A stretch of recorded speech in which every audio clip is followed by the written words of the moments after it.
Hi friend, எல்லாம் நல்லா இருக்கீங்களா? நான் நல்லா இருக்கிறேன். இன்றைக்கி என்ன வீடியோன்ட்டு உங்களுக்கு தெரிஞ்சிருக்கும், ஸ்டோரியிலே பார்த்துட்டீங்க. ஸோ வீடியோவை ஸ்கிப் பண்ணாமல் பாருங்கள். வீடியோ பிடிச்சிருந்தா வீடியோவுக்கு ஒரு லைக் பண்ணுங்கள், ஷேர் பண்ணுங்கள், கமெண்ட் பாக்ஸில் மறக்காமல் கமெண்ட் பண்ணுங்கள்.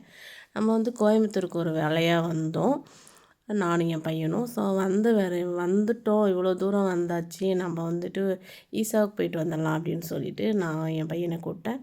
அவன் வரலைன்னு சொன்னான். இருந்தும் நான் பிடிவாதமாக கூட்டிட்டு தான் வந்தேன். வர வழியில் சின்ன சின்ன வீடியோக்கள்லாம் எடுத்துகிட்டு வந்துட்டு இருந்தேன். ஸோ என் பையன் எந்த வீடியோவுக்கும் அவனை மட்டும் வீடியோ எடுக்காத சொல்லிட்டு தான். நான் இருந்தும் நான் அவனை பிடிவாதமாக சின்ன சின்ன வீடியோக்கள்லாம் எடுத்துகிட்டு தான் வந்துட்டுருந்தேன். நான் ஃபஸ்ட் டைம் இல்லை, ஏற்கனவே ஒரு டைம் நானும் எங்கள் வீட்டுக்காரரு கூட நான் வந்திருக்கிறேன். ஸோ அப்போ வந்தப்போ வீடியோலாம் எதுவும் அதிகமாக எடுக்க கிடையாது. சும்மா சிம்பிளாக வந்து பார்த்துட்டு அப்படியே போயிட்டோம் நாங்கள். ஸோ இன்றைக்கி வீடியோ எடுக்கணும் அப்படின்றதால நான் தம்பியை கூப்பிட்டுக்கிட்டு வந்தேன். நான் ஈசாவுக்கு வரணுன்னு வரல. ஸோ நாங்கள் வந்து வேறு வேலையாக தான் வந்திருந்தோம். ஸோ வேலையை முடிச்சுட்டு அப்படியே ஈசாவுக்கு வந்தோம். ஸோ வர வழியில் தான் பஸ்ஸில் வரும்போது தான் இந்த வீடியோக்கெல்லாம் நான் எடுத்துகிட்டு வந்துட்டுருந்தேன். வீடியோ ஸ்கிப் பண்ணாமல் பாருங்கள். வீடியோவுக்கு லைக் பண்ணுங்கள், ஷேர் பண்ணுங்கள். பாருங்கள் ஃப்ரெண்ட், இதுவே வந்து அந்த கண்ணாடி வந்து தள்ளவே முடியல, ரொம்ப டைட்டாக இருந்துச்சு. ஸோ கண்ணாடி இருக்கவே தான் நான் வந்து வீடியோ எடுத்திருக்கேன். கண்ணாடி கொஞ்சம் தள்ளி இருந்தோம்னா கொஞ்சம் வீடியோ நல்லா இருந்திருக்கும். ஸோ என் பையன் வீடியோ எடுக்காத, என்ன மட்டும் வீடியோ எடுக்காத அப்படின்னு சொல்லிட்டு இருந்தான். அப்படி இருந்தும் நான் வீடியோ எடுத்தேன். அவன் அதனால தான் என்னை பார்க்கவே இல்லை, அவன் அந்த பக்கம் சொல்லிட்டான்.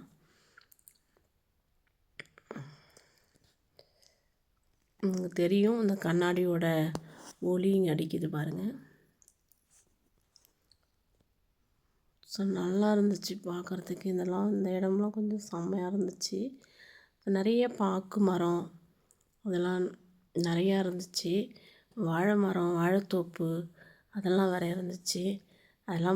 அதெல்லாம் பார்க்கும்போது சரி நம்ம வீடியோ எடுக்கலாம்னு சொல்லிட்டு தான் நான் எடுக்க ஆரம்பித்தேன். பஸ்ஸில் வரும்போதே செம்மையாக தூக்கம் வேறு வந்துச்சு. இருந்தும் சரி வீடியோ எடுக்கணுன்றதுக்காக தான் நான் இதை எடுத்துகிட்டு வந்துட்டு இருந்தேன். ஸோ பாருங்கள் நல்லா இருக்கான்ட்டு. கண்ணாடி இருக்குது, அதான் கொஞ்சம் டிம்மியாக தான் தெரியும்.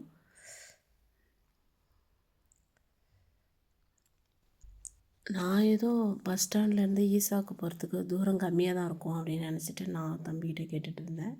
அவன் வந்து இல்லைம்மா தூரமாக இருக்கும் அப்படின்னு சொன்னான். தூரமெல்லாம் ஒன்றும் இருக்காது அப்படின்னு நினச்சிட்டு தான் நான் வந்து கிளம்புனேன். அவன் அப்பயும் சொல்லும்போதே நான் கேட்காம தான் கிளம்புனேன். பட் பார்த்தாக்கா அது போகுது 2 மணி நேரம் கிட்ட.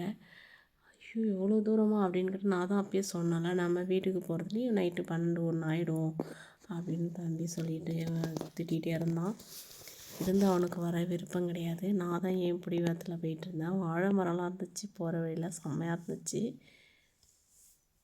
வாழைத்தோப்பு, பாக்கு மரம் அதெல்லாம் நல்லா இருந்துச்சு பார்க்குறதுக்கு. ஸோ நான் அப்படியே வீடியோ எடுத்துகிட்டே போயிட்டு இருந்தேன். அவன் அப்படியே சொல்லிகிட்டே வந்தான், ஈசாவுக்கு போயிட்டு கொஞ்ச நேரம் தான் இருக்கணும், உடனே ரிட்டன் கிளம்பணுமா, நம்ம ஒரு 10, 11 மணிக்கெலாம் போகிற மாதிரி பார்க்கணும் அப்படின்னு சொல்லிட்டு டைம்லாம் வேறு கொடுத்துருந்தான். 2 மணி நேரம் தான் உனக்கு டைமு, அதுக்குள்ளே நீ வெளியில் வந்துடணும் அப்படின்னு சொல்லிவிட்டு அதே மாதிரியே தான் அவன் வந்து என்னை அதிகமாக சுற்றலாம் விடலை. ஓகே ஃப்ரெண்ட், நம்ம ஒரு வழியாக வந்து ஈசாவுக்கு வந்தாச்சு. இதான் ஃபஸ்ட்டு ஸ்டார்டிங்கு. ஸோ நான் ஸ்டார்டிங்லேயே நின்று வீடியோ எடுக்க ஆரம்பித்தேன்.